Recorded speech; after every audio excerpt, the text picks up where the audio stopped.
तारीख थी 26 जनवरी 2018। लोग गणतंत्र दिवस मना रहे थे। राष्ट्रीय त्योहार पर लोग देश के गौरव की गाथाएं गा रहे थे। जगह जगह कार्यक्रम आयोजित किए जा रहे थे। इसी दिन उत्तर प्रदेश के एक शहर कासगंज में एक बड़ा बवाल हो गया। यहां हिंदू संगठनों और एबीवीपी के कार्यकर्ताओं ने तिरंगा यात्रा निकाली थी।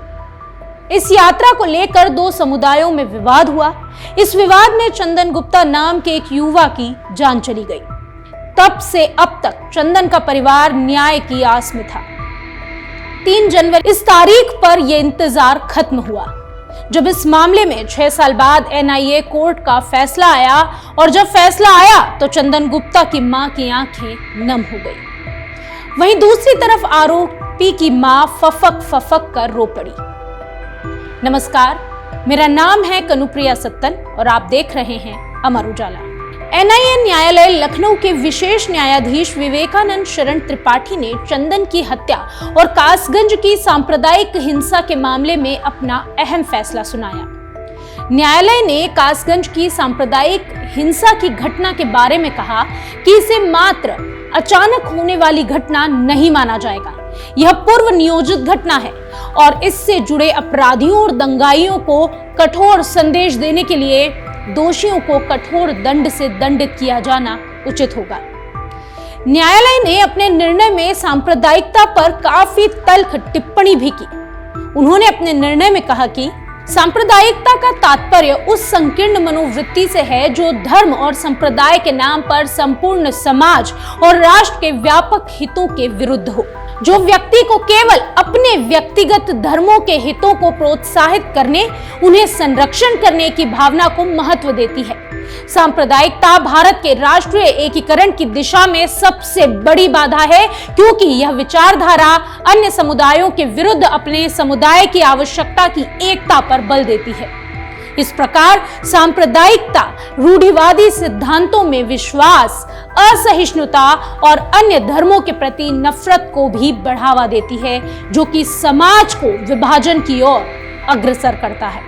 जब चंदन हत्याकांड के 28 दोषियों को आजीवन कारावास की सजा सुनाई गई, तब टीवी पर टकटकी लगाए बैठे चंदन के माता-पिता की आंखों से आंसू टपकने लगे। उन्होंने कहा कि उन्हें उम्मीद थी कि हत्यारों को फांसी की सजा होगी।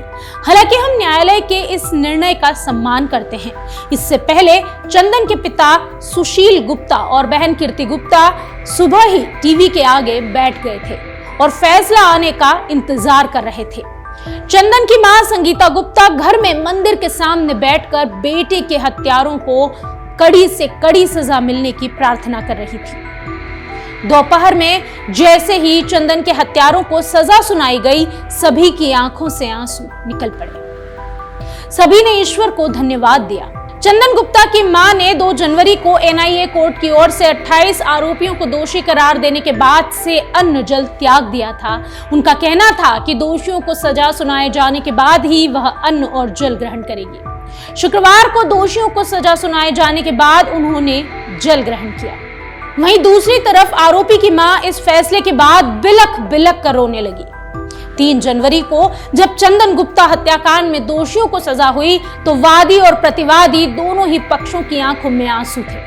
फर्क केवल इतना था कि जहां चंदन गुप्ता के परिजनों की आंखों में खुशी के आंसू थे, तो वहीं दोषियों के परिजनों की आंखों में ये आंसू गम के थे। मुख्य दोषियों में शामिल सलीम और वसीम जावेद की मां शाकिरा बेगम ने सजा होने पर रोते हुए कहा कि उसके बच्चे छोटे हैं। सलीम भी डायलिसिस पर है। जब उनसे अधिक बात करने की कोशिश की गई तो वो बात नहीं कर सकी। इसके बाद वो घर के अंदर चली गई। 28 आरोपियों को दोषी मानते हुए जब एनआईए कोर्ट ने आजीवन कारावास की सजा सुनाई और इसके साथ ही जुर्माना भी लगाया गया, तो कोर्ट के इस निर्णय पर हिंदू संगठन, भाजपा नेता और लोगों ने तो संतोष जताया। साथ ही कहा कि सजा से ही चंदन को सच्ची श्रद्धांजलि मिली है। हालांकि इस पूरे मामले में सपा जिलाध्यक्ष ने निर्णय पर भी सवाल उठाए। सपा जिलाध्यक्ष विक्रम यादव ने कहा कि न्याय पूर्णतः नहीं हुआ है। गोली तिरछी तरफ से लगी थी, यह पोस्टमार्टम रिपोर्ट में आया था। अभी हाई कोर्ट और सुप्रीम कोर्ट का न्याय बाकी है। दूध का दूध और पानी का पानी हो जाएगा। वहीं बजरंग दल के विभाग संयोजक अमरीश वशिष्ठ ने कहा कि न्यायालय का निर्णय सही है। हालांकि न्याय मिलने में थोड़ी देर हुई है। आरोपियों को सजा होने के बाद चंदन को सच्ची श्रद्धांजलि मिली है। इस मामले में भाजपा जिलाध्यक्ष केपी सिंह ने कहा, हम सभी को चंदन हत्याकांड में भगवान पर पहले ही भरोसा था। न्यायालय द्वारा सुनाए गए निर्णय से पीड़ित परिवार को न्याय मिला है।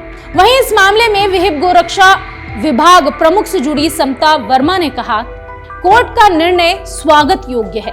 इस निर्णय ने पीड़ित परिवार के आंसुओं को पोंछने का काम किया है। चंदन गुप्ता मामले में आए फैसले पर उनके दोस्त सौरभ पाल ने खुशी जताई। उन्होंने कहा, चंदन के परिवार और हम सभी को न्याय पाने में 6 साल लग गए। मुझे और मेरे परिवार को काफी धमकाया गया, लेकिन हम लोग कभी दबाव में नहीं आए। आखिरकार न्याय मिल ही गया। दरअसल कासगंज में 26 जनवरी 2018 को तिरंगा यात्रा के दौरान दंगे भड़क गए थे।